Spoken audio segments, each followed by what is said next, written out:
अखंड विद्यानंद जी महाराज की जय। सद्गुरु मौनी बाबा भगवान की जय। शिवोहम शिवोहम शिवोहम। आँखों के आगे यह दृश्य आज भी ऐसे घूम जाता है जैसे कल की ही बात हो।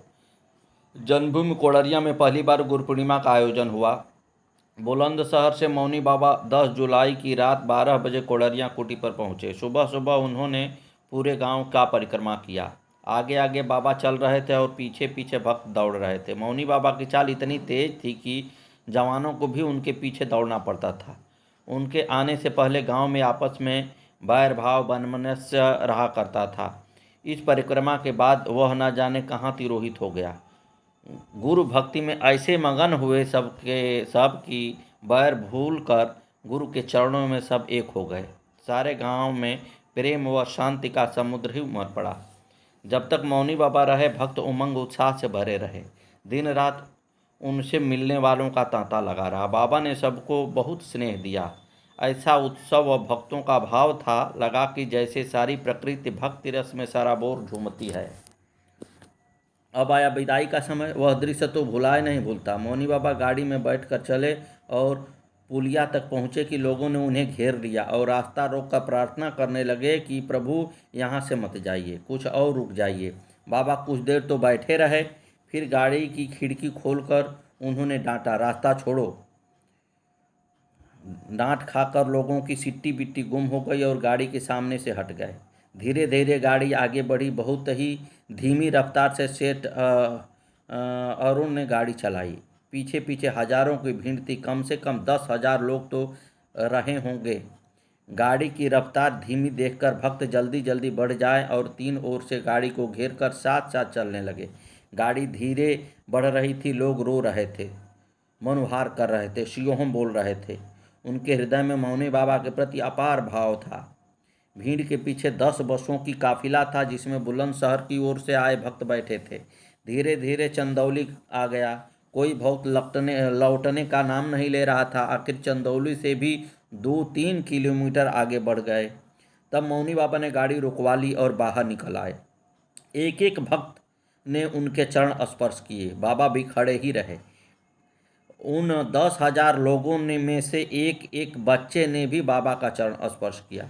तब मौनी बाबा ने बड़े प्रेम से मधुरता से उनको घर लौटने को कहा। अब घरे जा। मौनी बाबा की करुणा ने सबके हृदय में उठ रहे विरह दावानल को शांत करके सबको तृप्त और शांति का अनुभव दे दिया।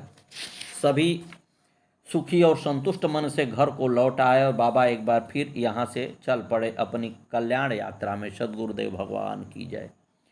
शैलेश चौबे बताते हैं कि एक बार मौनी बाबा ने स्वयं अपनी श्रीमुख से एक घटना बयान किया जो इस प्रकार है। जब मौनी बाबा भगवान भोजताल पर रहा करते थे तो एक दिन उन्होंने वहाँ एक व्यक्ति को रोते हुए देखा। जब उन्होंने कारण पूछा तो वह कहने लगा कि मेरे भाइयों ने मुझे घर से निकाल दिया है, काम तो करता नहीं है, बस रोटी खाता है। मौनी बाबा ने उसे ढाढ़स बधाया कि रो मत, काम करके यहीं आ जाई हो, हम तुझे रोटी खिलाएंगे।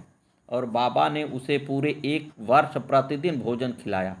मौनी बाबा आगे बताने लगे कि वे भोजताल पर रहते थे परंतु वहाँ के भंडारे से भोजन नहीं करते थे। वे अपने मलसे में भिक्षा ले आते और वहीं खाते।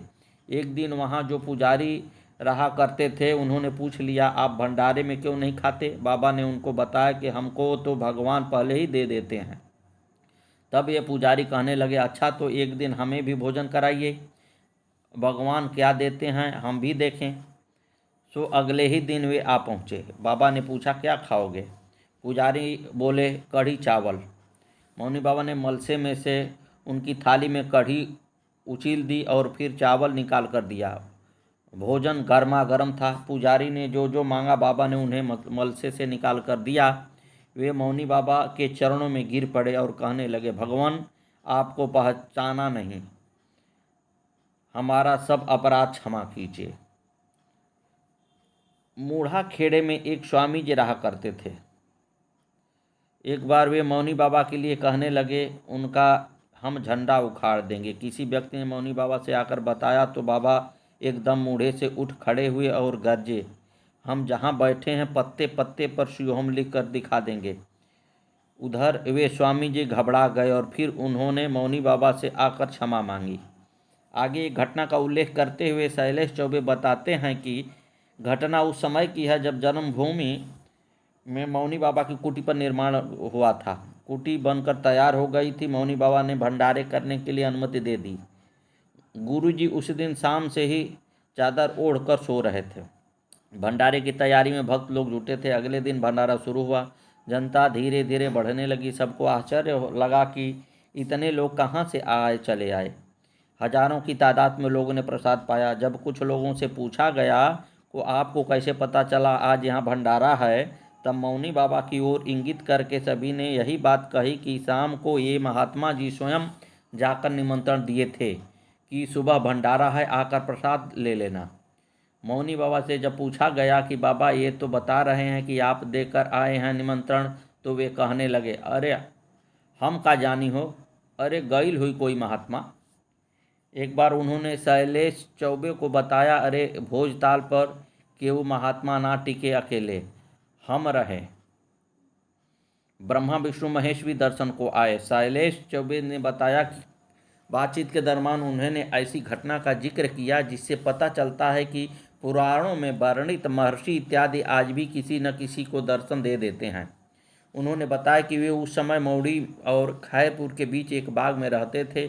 एक दिन वहाँ 3 बालक आए। बहुत देर तक बाबा उनके साथ खेलते रहे। जब उन्हें भूख लगी तो वे उनको बाग में छोड़कर उनके लिए भोजन लेने मौड़ी रामरती माता जी के घर आए। माता जी ने उन्हें टिफिन में कुछ रोटियां दी, साग और मट्ठा दिया तथा पूछने लगी, बाबा आप तो इस वक्त खाना नहीं खाकर करते, किसके लिए ले जा रहे हैं? मौनी बाबा बोले, अरे मेहमान आए हैं। वे भोजन लेकर बाग में आए और उन तीनों बालकों को खिलाया। इतना सुनकर शैलेश पूछने लगे, बाबा वे 3 बालक कौन थे? बाबा ने बताया, अरे ब्रह्मा विष्णु महेश रहे। सदगुरुदेव भगवान की जय। श्री मौनी बाबा जी भगवान की जय। मौनी बाबा की जन्मभूमि कोडरिया में रहने वाले दीपू गुरुदेव के भक्त हैं तथा इन्होंने गुरु जी के सम्मान में भक्ति में अनेक भजन भी रचे हैं।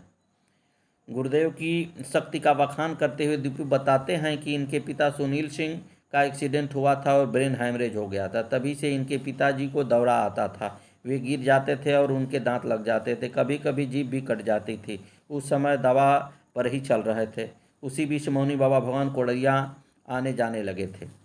गांव के बहुत से लोग उनके पास जाकर अपने कष्टों से निजात पा रहे थे। जब गुरुदेव आते तो गांव में उत्सव का माहौल छा जाता। कीर्तन होता, खेल होते, परंतु दीपू के पिताजी उनके पास नहीं जाते थे। ये कुछ नशे के भी आदी थे।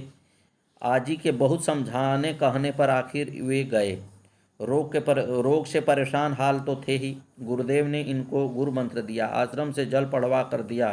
गुरु मंत्र लेकर जब उन्होंने गुरु जी की आरती की तब आखिरी लाइन आने पर तन मन धन सब अर्पण पर दया पटक दी। फिर तो वे ठीक होते चले गए। नशे की लत भी छूट गई। उस दिन के बाद उन्हें फिर कभी भी दौड़ा नहीं आया। धीरे धीरे वे एकदम नॉर्मल आदमी की तरह जिंदगी बिताने लगे। सदगुरुदेव भगवान की जय। श्री मौनी बाबा भगवान की जय। आगे की कथा कल।